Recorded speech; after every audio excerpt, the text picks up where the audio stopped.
పిలిచింది. పదండి ముందుకు పదండి త్రోసుకు పోదాం పై పైకి. శ్రీ వేముల లెనిన్ గారిని సగౌరవంగా వేదికకి ఆహ్వానిస్తున్నాను. లెనిన్ గారిని పుష్పగుచ్చంతో సత్కరించవలసిందిగా మా సాహిత్య వేదిక సభ్యులు శ్రీ చంద్రశేఖర్ జలసూత్రం గారిని వేదిక మీదకి ఆహ్వానిస్తున్నాను.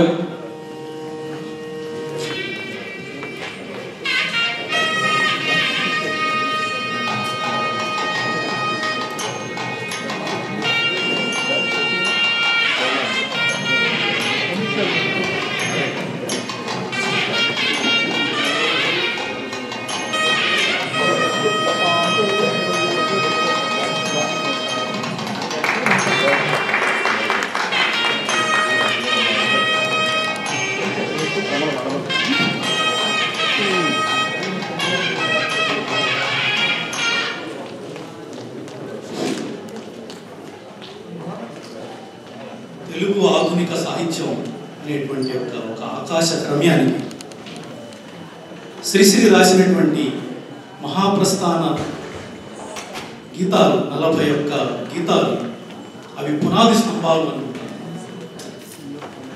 ఆ పునాది స్తంభాలలో ప్రతి ఒక్కటి దేనికి దానికే సాటైనటువంటిది అయినప్పటికీ కవిత ఓ కవిత అనేటువంటిది మూల స్తంభంగా నిలుస్తుందనేటువంటిది నా ఆలోచన. దీనిలో శ్రీశ్రీ తను ఎందుకు కవిత్వం రాస్తున్నాడు, తన ధ్యేయం ఏమిటి, తను ఎట్లా పరితపించాడు కవిత్వం రాయడానికి అని చెప్పేసి ఒక ఊహా చిత్రంగా కవిత అనేటువంటి ఒక చాలా అందమైనటువంటి స్త్రీని వర్ణించుకుంది. ఆ అందాన్ని చూసేటువంటి దానికి అతను ఎంత పరితపించాడు. తర్వాత ఆవిడ్ని గుర్తు చేసుకుంటే తనకి ఏ రకాలైనటువంటి విషయాలు గుర్తొచ్చాయి.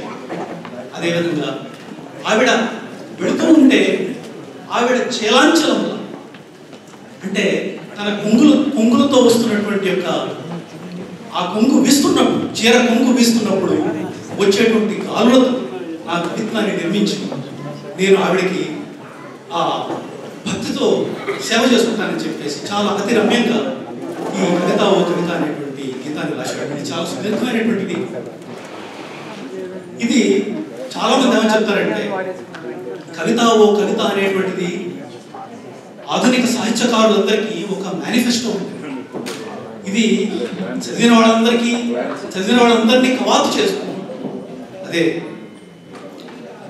కవిత ఓ కవిత నా యువకాశల నవపేశల సుమగీతావరణంలో నేను ఒక సుముహూర్తంలో అతి సుందర సుస్యందన మందున దూరంగా విలువీధుల్లో విహరించే అందని అందానివిగా భావించిన రోజులలో నీకై బ్రతుకే ఒక తపమై వెదుకాడే నిషాలందున ఎటునే చూచిన చటులాలంకారపు మటు మాయల నటనలలో నీ రూపం కనరానందున నా గుహలో కుటిలో చీకటిలో ఒక్కడనై సొక్కిన రోజులు లేవా.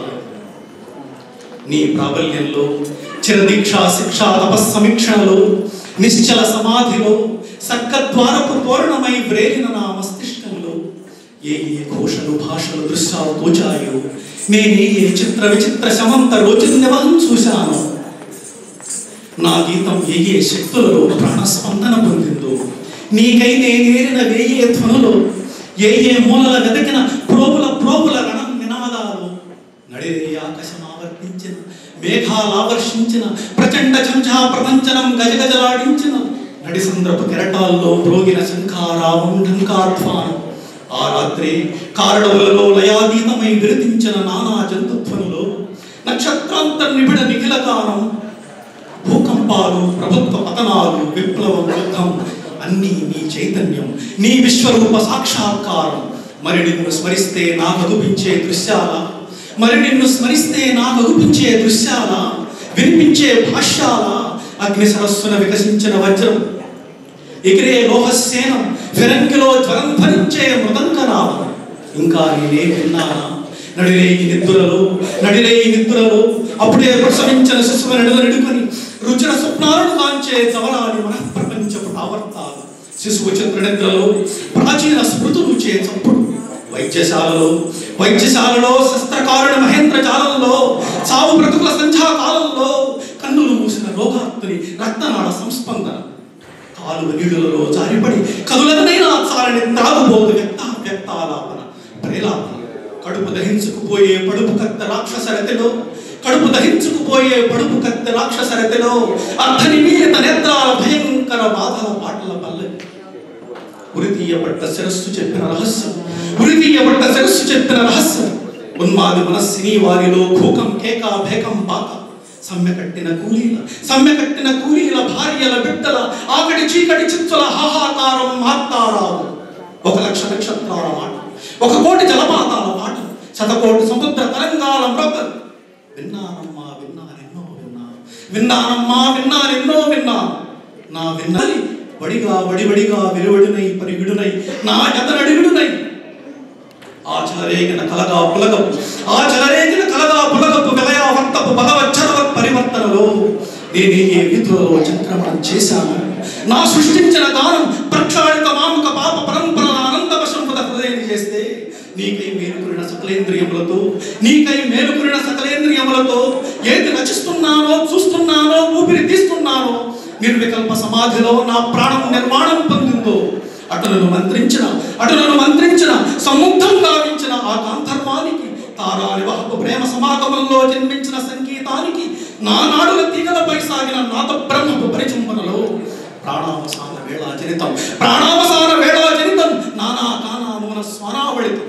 బ్రతుకును ప్రపంచ భేరుండ పరిరంభంలో పట్టిన గానం సుఖ దుఃఖాధిక ద్వంద్వాతీతం అమోఘ మఘాత మచించమేయం ఏకాంతం ఏకైకం క్షణికమై శాశ్వతమైన దివ్యానుభవం నన్ను కరగించిన ఓ కవన ఘృణి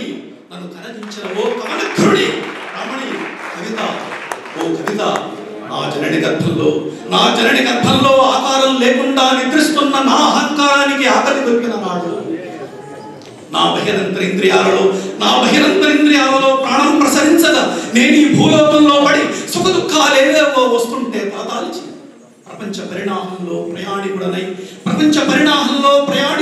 పరివ్రాజకుడనై విహ్వలంగా వర్తించే వేళ అభయహస్తముద్రతో నన్ను దర్శన నన్ను ప్రీతులుగా మించిన లలిత కరుణామహిత అనుపమిత అపరిమిత కవిత ఓ కవిత. నేడో నా ఊహాంచల సాహసి కాంసం కప్పిన నా నిట్టూర్పులు వినిపిస్తాయా? నేనేదో విరచిస్తానని నా రచనలలో లోకం ప్రతిఫలించి, నా తపస్సు ఫలించి, నా గీతం గుండెలలో భూజ్ఞల్లగా నా జాతి జనులు పాడుకునే మంత్రంగా ప్రోగించాలని నా ఆకాశాలను లోకానికి చేరువగా నా ఆదర్శాలను సోదరులంతా పంచుకునే వెలుగుల రవ్వల చెడిగా అంది అందకపోయే నీ చలాంచలముల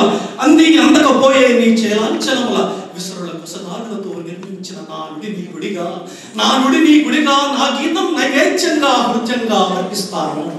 నా విసరిన రస విస్తృమర కుసుమ పరాగం ఓహో ఓ రసధుని ఓ మణిఖని జనని ఓ కవిత ఓ కవిత.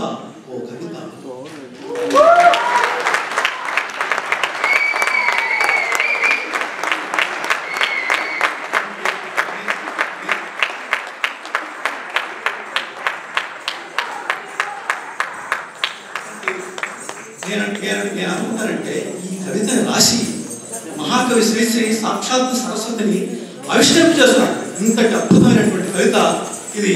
మహాకవులు అన్నట్టుగా ముమ్మాటికి ఇది సాహిత్యానికి మేనిఫెస్టో అయింది.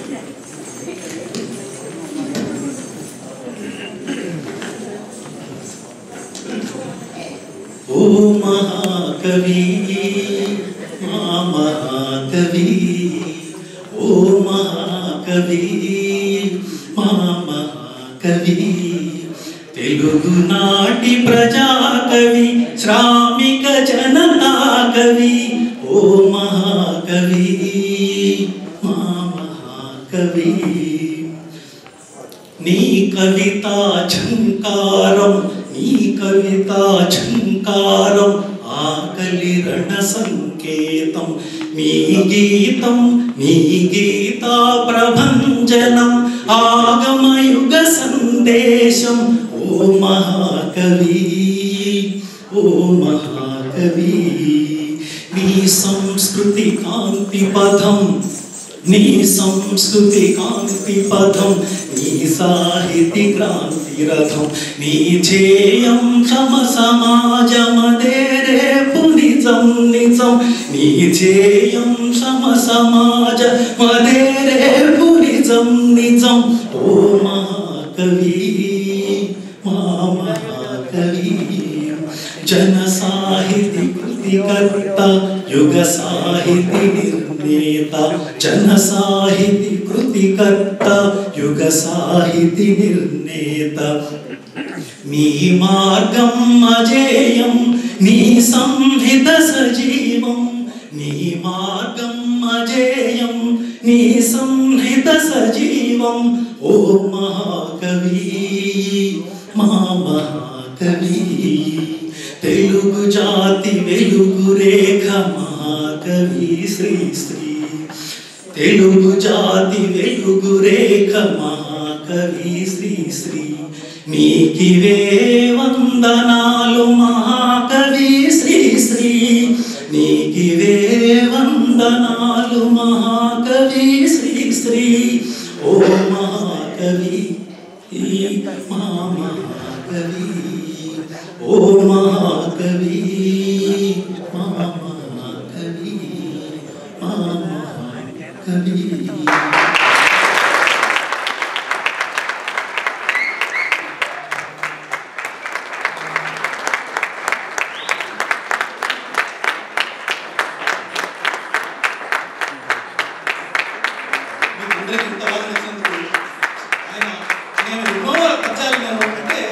ఎంతో మంది కవిత పెట్టినటువంటి వాళ్ళలో నేను ఒక చిన్న బాలుని.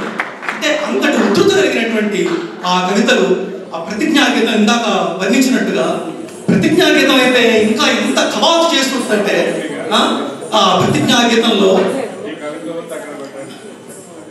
ప్రతిజ్ఞాగీతం అనేటువంటి దానిలో ఆయన పొలాలన్నీ హలాల దున్ని ఇలా తలంలో హేమం పిండగా జగానికంతా సౌఖ్యం నిండగా విరామ మెరుగక పరిశ్రమించే బలం ధరిత్రికి బలిగావించే కర్షక వీరుల కాయము నిండా కాలువ కట్టే కర్మజలానికి ఖరీదు లేదు. నరాల బిగువు కరాల సత్వ వరాల వర్షం కురిపించాలని, ప్రపంచ భాగ్యం వర్ధిల్లాలని గనిలో వనిలో కార్ఖానాలో పరిప్లవిస్తూ ధనిక స్వామికి దాస్యం చేసే యంత్రభూతముల కూరలు తోమే కార్మిక వీరుల కన్నుల నిండా కలగడ తొణిగే కనకడ మండే విలాపాఖ్యులకు విషాదాశ్రులకు ఖరీదు కట్టే శరాబు రేడు.